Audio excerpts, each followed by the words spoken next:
There are few better sights for nature lovers than sea waves lashing the shore in their unique rhythm. Watching the white waves advance against the backdrop of the blue sea and then dissolve into foam after lashing the shore is an enchanting and enlivening experience. And the sight of the crimson-colored sun rising from the sea in the distant horizon is an experience to treasure for a lifetime. But as the people of Satabhaya have found out, the sea also has a frightening side to it that causes consternation among the people living on the shore. Satabhaya was once a cluster of 7 villages in Odisha's Kendrapada district, 5 of which have already been completely gobbled up by the sea, advancing menacingly towards the human settlement.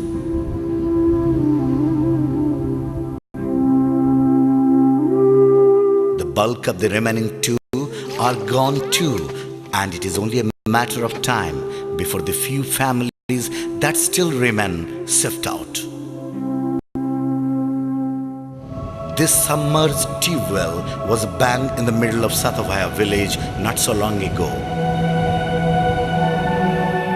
Old-timers say the sea was about 5 kilometers away from Satabhaya village nearly 4 decades ago. Now it is barely a few meters away.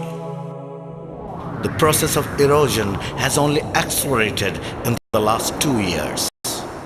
मोर पिला समय किवा युवक समय सातभाया सोनार थाली भली थिला. Satabhaya was once a pot of gold. The people here had no problems, no wants. But the 1971 cyclone changed all that. It killed 785 people from Kanpur and Govindpur villages. We are living in constant fear. Who knows, one fine morning we could wake up to find that there is nothing left. कौन सिला आम मानकर आपत्ति अभियोग सरकार मान बुझुना आम कौटी नहीं परिवार समय ना आम जो स्थान अच्छु से ए प्रकार अच्छे जे राति पाइला देखला आमर किछि नथिबो.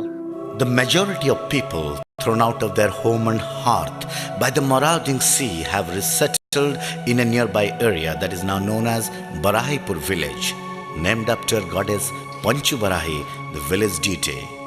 But the resettled population waits with bated breath for the day when they would be uprooted again, as the sea is now only 500 meters away. These lush green paddy fields can mislead the outsider.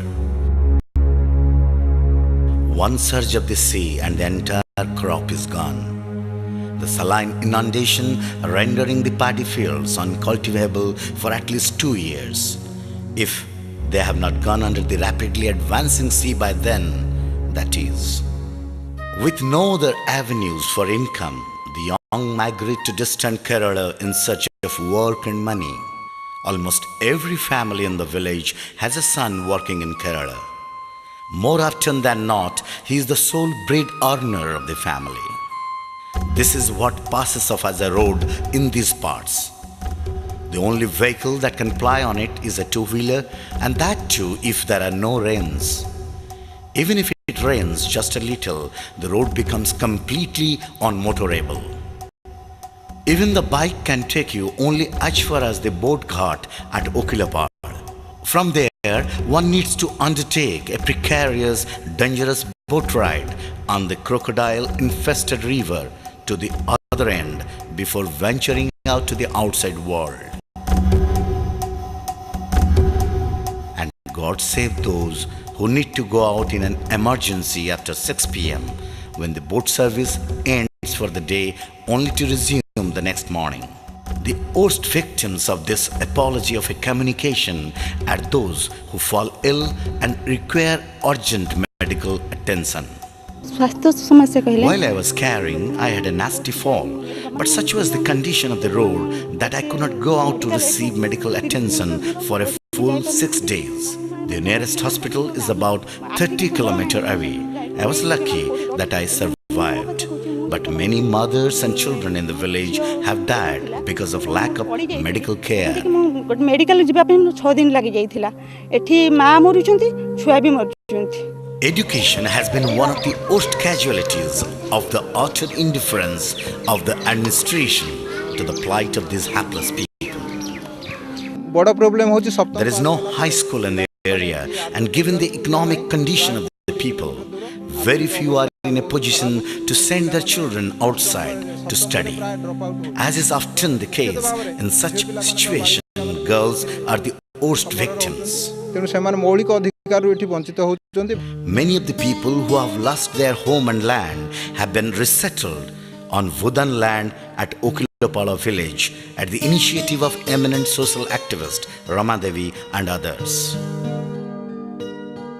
But on its part, the state government has done precious little for the rehabilitation of the uprooted people. No wonder the victims are seething with anger.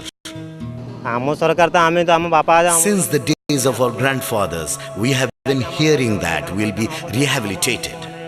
But nothing has been done so far.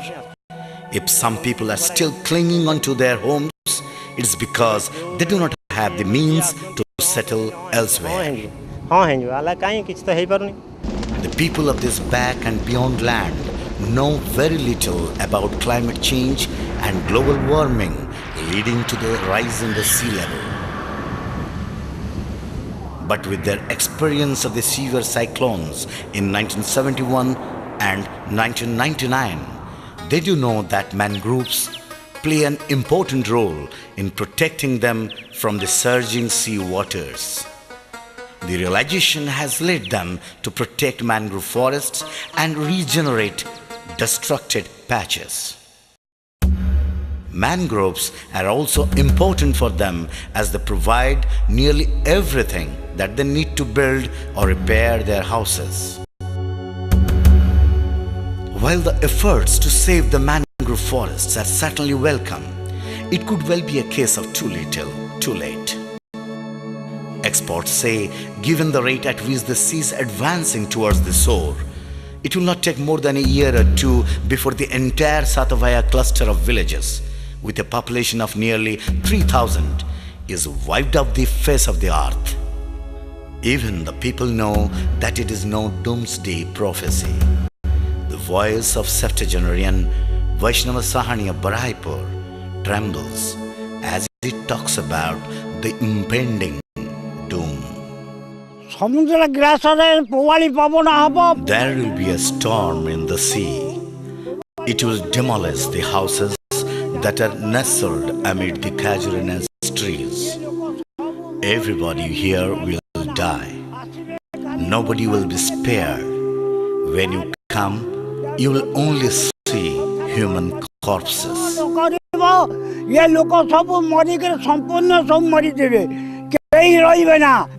The future of Satabhaya certainly looks scary if measures are not taken urgently to rehabilitate the people of the area elsewhere. Vaishnava Sahani's words could well turn out to be prophetic.